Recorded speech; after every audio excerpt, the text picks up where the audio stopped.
The cold hospital tiles pressed against my cheek, and I could taste copper in my mouth, blood mixing with the antiseptic smell that hospitals always have. My surgical incision screamed in protest as I tried to push myself up, nurses' shoes squeaking on the floor as they rushed toward me. 3 days. I'd been out of surgery for just 3 days when my stepfather decided I was faking being weak. I'm Rihanna Hester, 29 years old, and until that moment on the hospital floor, I thought I knew what rock bottom looked like. Turns out, I was wrong. The whole thing started when Gary, my stepfather of 3 years, stormed into my hospital room that morning. I'd just had emergency appendectomy surgery. You know, the kind where they tell you afterwards that you were about 2 hours away from things getting really serious. The surgeon said I was lucky they caught it when they did. Lucky. That word would come back to haunt me in ways I never expected. Gary had been complaining about the hospital bills before I even woke up from anesthesia.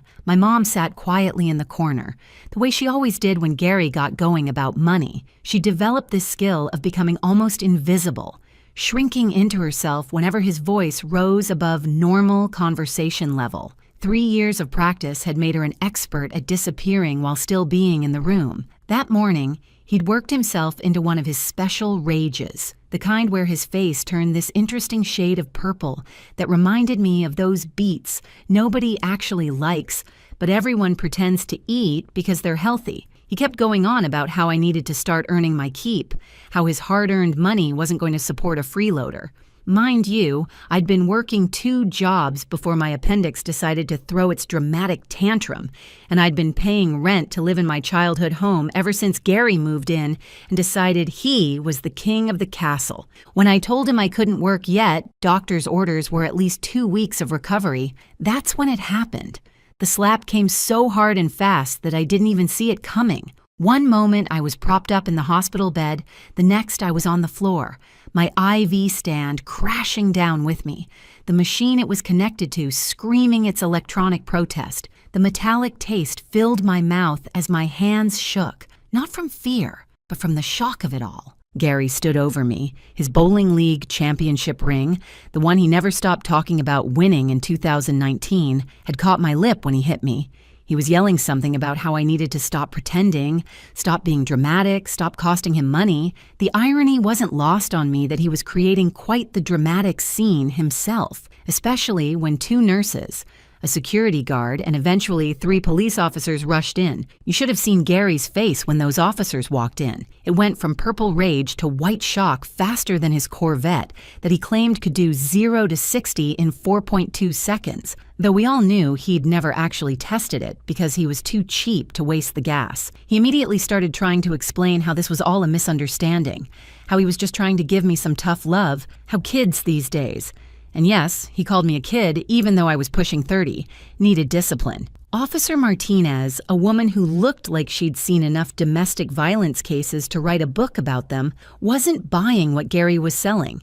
She took one look at me on the floor, blood on my hospital gown, nurses frantically checking my incision to make sure it hadn't reopened, and her jaw set in that way that meant someone was about to have a very bad day. And for once, it wasn't going to be me. My mom finally found her voice, but only to defend Gary, explaining how stressed he'd been with all the medical bills. The words came out of her mouth, but her eyes told a different story. There was something there, fear maybe, or just complete exhaustion from 3 years of walking on eggshells. She'd aged a decade since marrying Gary, and not in that graceful way some people do. This was the kind of aging that comes from constant worry and never knowing what mood would walk through the door each evening. Mrs. Chen, my elderly roommate who was recovering from hip surgery, pressed her call button repeatedly, demanding to give a witness statement. At 83, she had 0 patience for what she called men who think their fists make them important. She'd survived the Cultural Revolution in China, she told the officers, and she wasn't about to stay quiet while some bowling league reject terrorized a young woman. Gary particularly didn't like being called a bowling league reject. That league was basically his entire social life and identity outside of making our lives miserable. The police made Gary leave the hospital, but they couldn't make him leave our lives. Not yet, anyway. He was back home before I was even discharged, acting like nothing had happened. Mom picked me up alone, making excuses about how Gary had to work, but we both knew he was probably at home, polishing that stupid Corvette and telling himself he was the victim in all this. Let me back up and explain how we got here, because nobody starts out living with someone who thinks it's acceptable to slap you around in a hospital. Gary had entered our lives like most predators do, dressed up as salvation. Before I continue, please hit that like button and let me know in the comments where you're watching from and what time it is there. Thank you.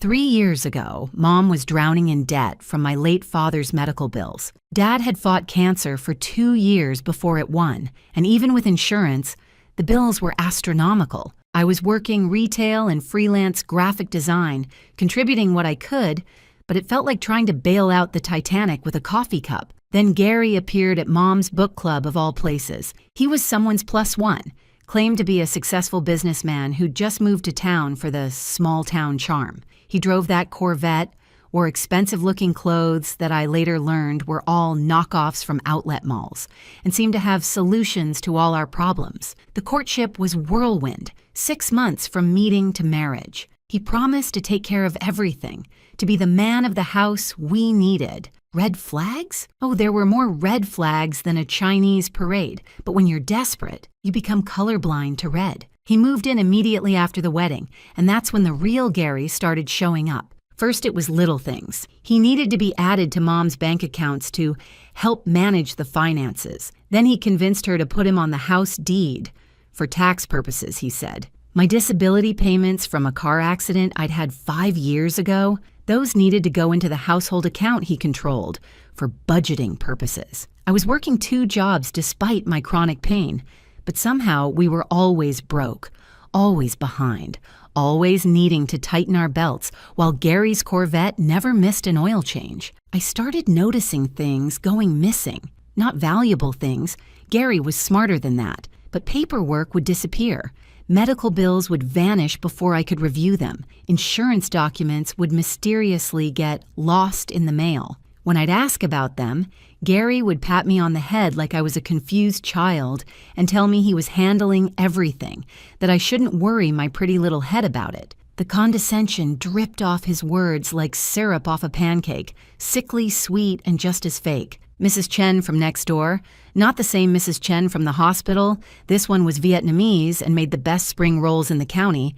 She tried to warn us. She'd seen Gary screaming at Mom in the backyard, seen him punch the wall so hard he left a hole that he made me patch up and paint over. But she was scared too. Gary had a way of letting people know he knew things about them. Where they worked, where their kids went to school, what time they walked their dogs. Nothing explicitly threatening, just enough to make everyone uncomfortable. The pattern became clearer after my surgery. While I was lying in that hospital bed, I had time to think, to piece things together. Gary's rage about money wasn't random.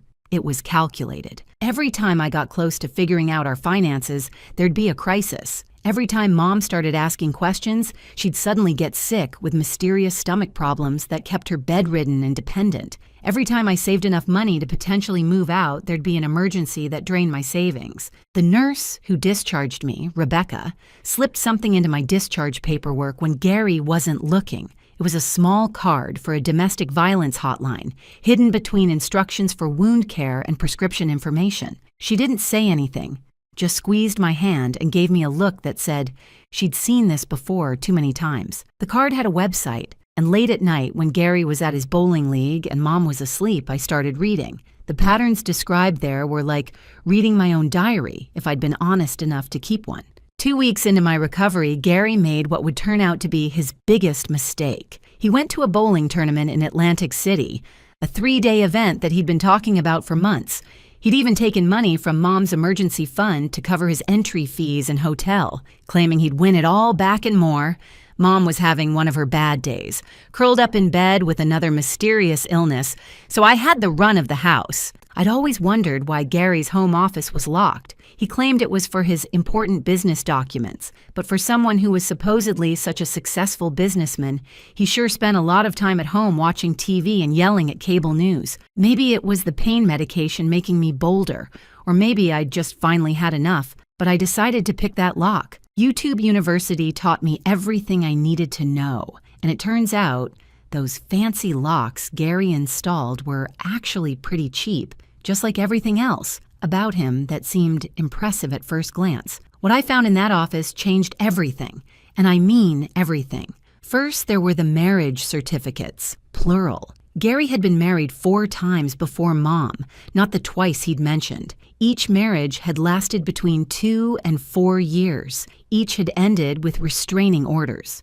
I found the actual documents: Barbara from Ohio, Darlene from Pennsylvania, Susan from New Jersey, and Margaret from Delaware. There was a pattern to the locations too, always moving at least 1 state away after each divorce, probably to avoid anyone comparing notes. But that wasn't even the worst part.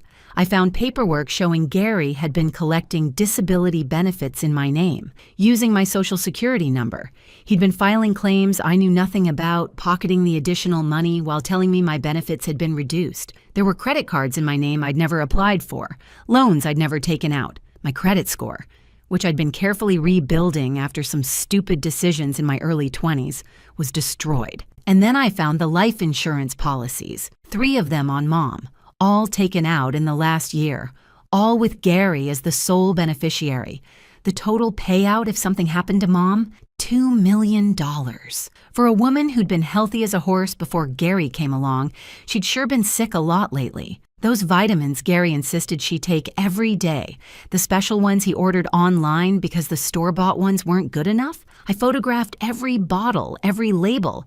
If you're still with me at this point in my story, I want you to know how much your support means. Please take a second to subscribe to the channel and hit that like button. The real jackpot was finding Gary's laptop, logged in and wide open.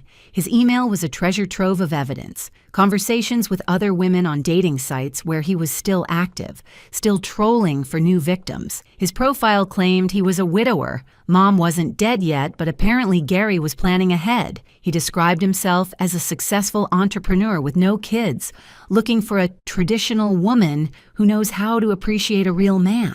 I threw up a little in my mouth reading that, and not just from the post-surgery nausea. There were emails to a lawyer about selling our house. Mom's house, the one Dad had paid off with his life insurance, so we'd always have a home. Gary was asking about power of attorney, about what would happen if Mom became mentally incompetent. There were searches in his browser history about undetectable poisons, about inducing heart attacks, about making deaths look natural. My hands were shaking so badly I could barely hold my phone steady to photograph everything. I knew I couldn't do this alone. Gary had isolated us pretty effectively. Mom's friends rarely came around anymore. Family members had been pushed away by Gary's rude behavior at gatherings. But I had those names now, those ex-wives, and in 2024, everyone leaves digital footprints. I found Darlene first on Facebook. Her profile was locked down tight, but her profile picture showed her smiling, holding a sign that said, "Survived and thriving." I sent her a message with just Gary's name and a photo of him. Within an hour, she'd responded with 3 words that told me everything. He got another. Our first phone call lasted 3 hours. Darlene's story was eerily familiar. The whirlwind romance, the financial control, the mysterious illnesses, the isolation. She'd gotten out when she caught him putting something in her coffee. She couldn't prove it was poison, but she knew.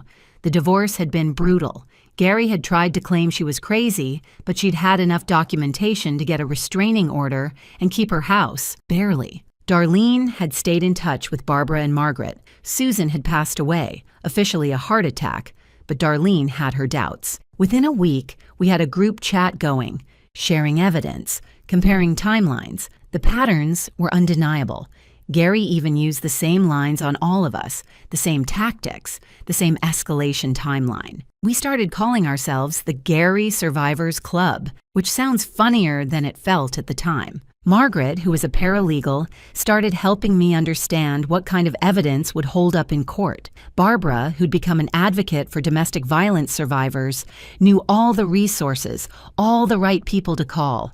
Darlene, who'd kept everything from her marriage to Gary, every receipt, every email, every text, had evidence that showed this was a pattern going back 15 years. Meanwhile, I had to keep playing the part at home. I had to pretend to still be weak from surgery, had to let Gary believe he was in complete control. It was the hardest acting job of my life, especially when he'd make comments about how Mom was getting sicker, how maybe we should start thinking about assisted living facilities, how he'd take care of everything when she was gone. The way he said when, not if, made my skin crawl. Mrs. Chen next door had noticed Mom's decline too. Her daughter, Amy, was a pharmacist, and when I showed her pictures of Mom's vitamins, her face went pale. She couldn't legally tell me what she thought they were without seeing the actual bottles, but she did say that several of the supplements Gary was giving Mom could cause exactly the symptoms Mom was experiencing, and that taking them long-term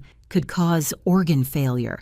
We needed more proof, and we needed it fast. Mom was getting weaker every day, and Gary was getting bolder. He'd started talking about a cruise he wanted to take with Mom, just the two of them, somewhere international where, as he put it, anything could happen. The way he said it made everyone in our survivor group chat agree. We had to act before that cruise. I started recording everything. Every conversation, every meal where Gary insisted on preparing Mom's food himself, every time he gave her those vitamins. I bought tiny cameras online, the kind that looked like phone chargers or smoke detectors. I hid them everywhere, the kitchen, the living room, Gary's office, even one in their bedroom disguised as a digital clock. What I captured would have been funny if it wasn't so terrifying. Gary, when he thought he was alone, would practice conversations. He'd stand in front of the mirror rehearsing what he'd say to police when Mom died. He'd practice crying, actually practicing fake tears like some kind of community theater reject. He'd count money that didn't exist yet, making plans for after his tragic loss. He even practiced his dating profile updates for after an appropriate mourning period, which, according to his timeline, would be about 3 weeks. The bowling league provided an unexpected break. Gary had been borrowing money from his teammates for a sure-thing business investment. He'd convinced 6 guys to give him their retirement savings, promising to triple their money in 6 months. The paperwork he showed them was completely fake. I know because I found the templates on his computer right next to tutorials on how to forge financial documents and best states for bigamy laws. Not exactly subtle, our Gary. 3 months after the hospital incident, Gary made his move. He came home from bowling league one Tuesday night with papers, legal documents that would give him power of attorney over Mom's medical and financial decisions. He claimed it was just a formality, something the lawyer recommended since Mom had been so sick lately. The timing wasn't coincidental. Mom had been particularly ill that week after Gary increased her vitamin doses, claiming flu season was coming and she needed extra protection. I was sitting at the kitchen table, still playing the part of the weak, recovering stepdaughter. Gary pushed the papers toward me, along with a pen that probably cost more than he'd ever spent on Mom's birthday presents combined. He wanted me to witness Mom's signature, said it would be better if family verified she was of sound mind when she signed. The irony of him caring about appearances of legitimacy while slowly poisoning my mother wasn't lost on me. Mom's hand shook as she reached for the pen.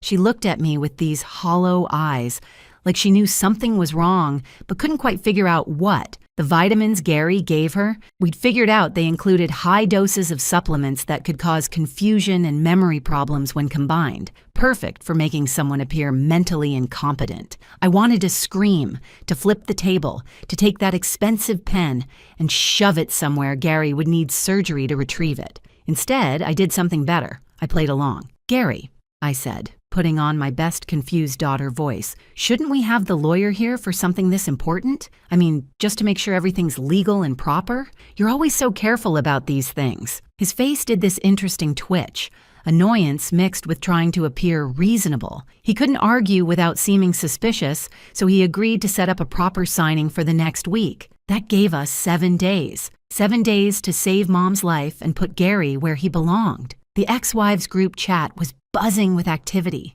Darlene had found something incredible.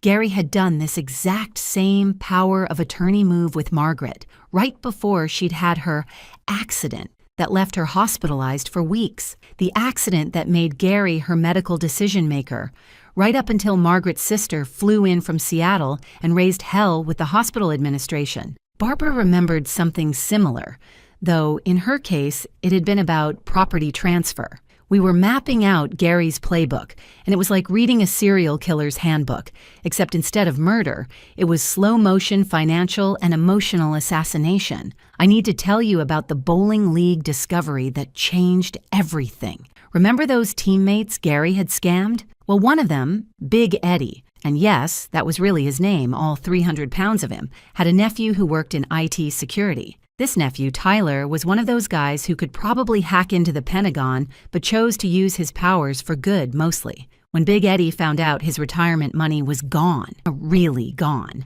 not invested in some magical startup, Tyler got involved. Tyler did some digging and found that Gary had been running the same scam in every state he'd lived in. We're talking about millions of dollars over 15 years, dozens of victims. But here's where it gets interesting. Gary wasn't smart enough to hide his digital trail. He used the same passwords for everything. Gary bowls 300 because of course he did. The same email variations, the same fake business names. Tyler documented everything, created a file that would make the FBI weep with joy at how easy their job was about to become. Meanwhile, at home, things were escalating. Gary announced he'd booked that cruise. 2 weeks in the Caribbean, just him and Mom leaving in 10 days. He'd already arranged for me to stay with an aunt I hadn't spoken to in years, claiming I needed family support while they were gone. The aunt, when I called her, had no idea what I was talking about. Gary had made the whole thing up, probably planning to claim I'd run away or something worse while they were gone. The cameras I'd hidden were capturing gold. Gary on the phone with someone, discussing how the situation would be resolved soon and how the insurance payout would make everything worthwhile. Gary grinding up pills and mixing them into Mom's protein shakes, the ones he insisted she drink for strength. Gary practicing his grieving widower act got more elaborate. He'd even bought a black suit, which he tried on while practicing his eulogy for Mom. The man was rehearsing her funeral while she was still alive, sleeping in the next room. If it wasn't so horrifying, it would have been absurdly comedic, like a villain in a bad Lifetime movie. The night before Gary's planned power of attorney signing, we made our move. It had to be coordinated perfectly. The FBI for the interstate fraud, Adult Protective Services for Mom, the local police for the assault and attempted murder, and even the IRS, because guess who hadn't been paying taxes on all that stolen money? The bowling league provided the perfect opportunity. Thursday night was championship playoffs, and Gary wouldn't miss it for anything. He'd been practicing his hook release for weeks, boring anyone who'd listen with details about pin carry and oil patterns. He left the house at 6:30, kissing Mom on the forehead in a gesture that would have seemed sweet if I hadn't seen him put something in her afternoon tea an hour earlier. At 7 o'clock, our house turned into something from a crime procedural. FBI agents, local police, social workers, and paramedics all arrived simultaneously. Mom was confused but cooperative as they took her to the hospital for evaluation and treatment. The vitamins were seized for testing.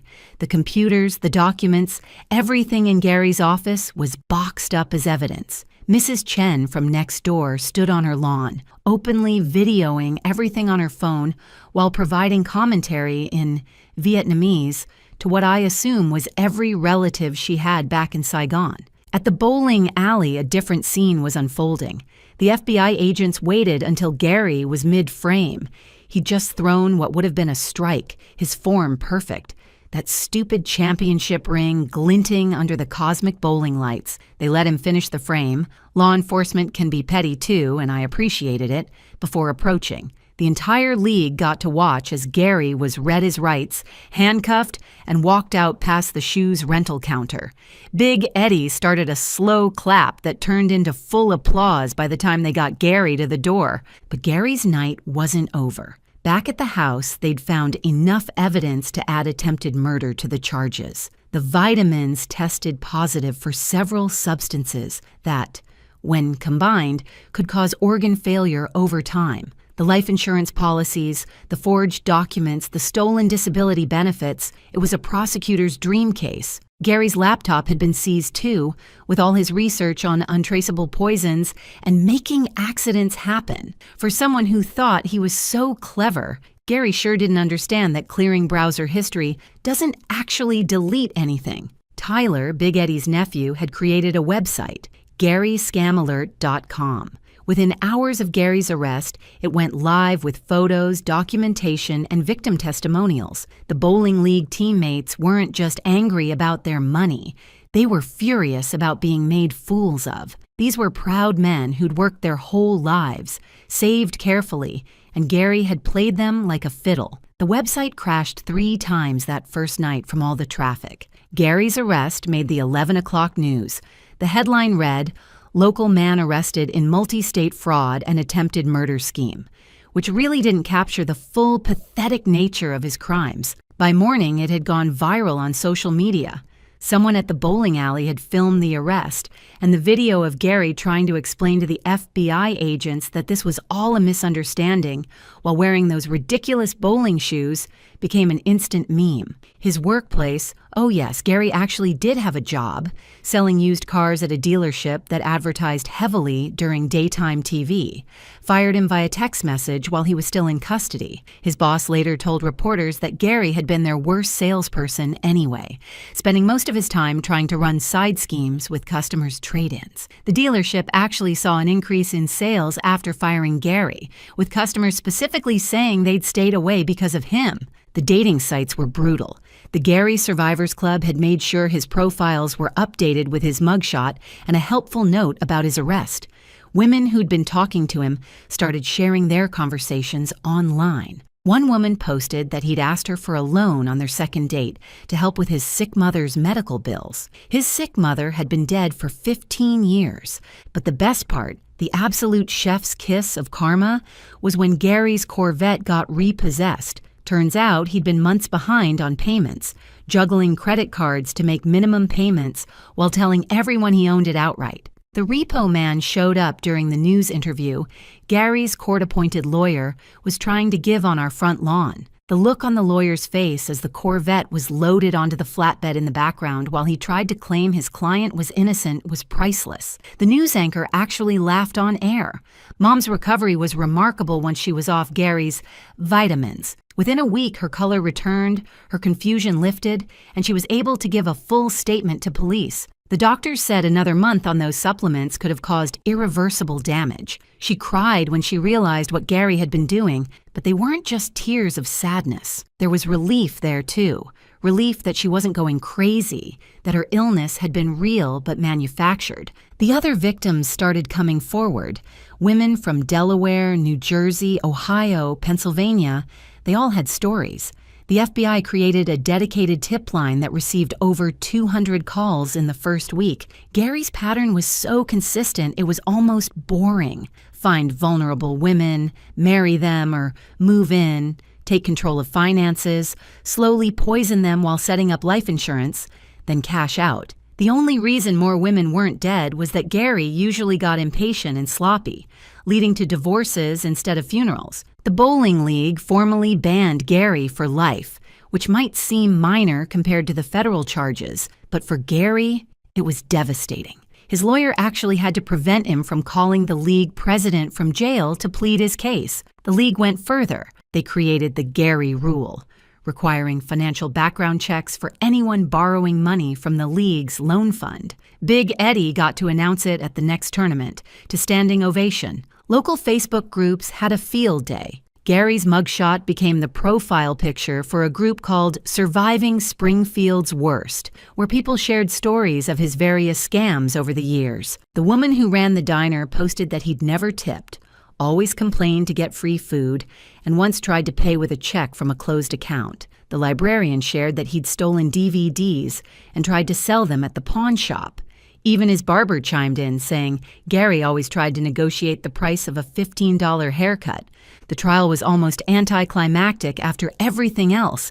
Gary's lawyer tried to argue for mental incompetence, which was ironic considering how he'd tried to have Mom declared incompetent. The prosecutor, a wonderful woman named Patricia, who wore pearls and had a voice like honey over broken glass, systematically destroyed every defense. She had receipts, literally and figuratively. The evidence was so overwhelming that the jury deliberated for less than 2 hours, and that included lunch. 15 years. That's what Gary got. 15 years for fraud, attempted murder, assault, identity theft, and a handful of other charges that the judge rattled off like a grocery list. Gary tried to make a statement about being misunderstood, about how he'd only wanted to take care of his family, but the judge cut him off mid-sentence. "Mr. Peterson," she said, "the only thing you've taken care of is yourself, and you didn't even do that well." Mom got the house back free and clear, plus damages from the civil suit.